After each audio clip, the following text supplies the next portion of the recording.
Well, we've got this brown Swiss in the chute, and she has got something going on with this left front. Let's figure it out. Welcome back to Nate the Hoof Guy. If we look at this inside claw, we can see she's got deep heels, and there's a mark right here, so that's where we're going to focus.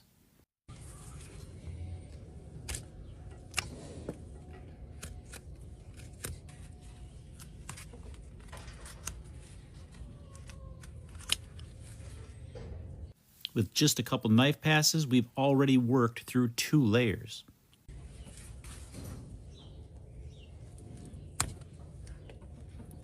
So how many layers can you expect to find? Well, that all depends on the persistence of the problem. If she has a problem in this foot and you catch it right away on that very first time where she shows some lameness, there may only be 1 small layer of separation.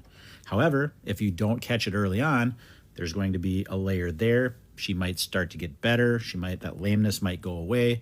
But if that flares up again, then you may see a second layer and so forth. So when we see multiple layers, what that's telling us is that's several attempts by that cow to try to fix this problem on her own.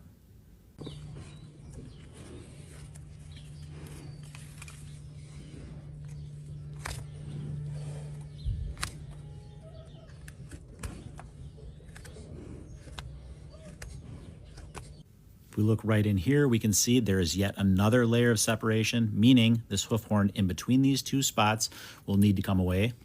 So now that we know that these 2 areas are connected, I can work right from here all the way to that mark in that white line.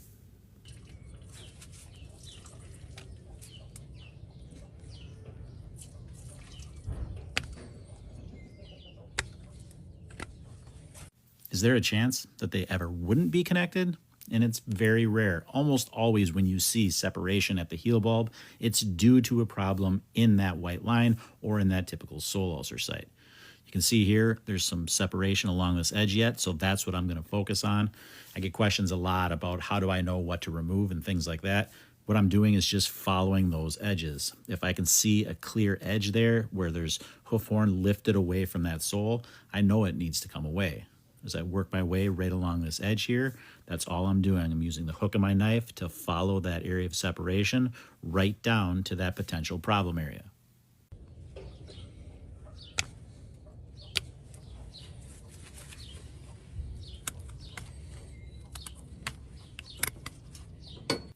If it appears like these hooves are harder than normal, it's because they are. In the wintertime, when we have a lot of frozen ground, that means less moisture, which means this hoof horn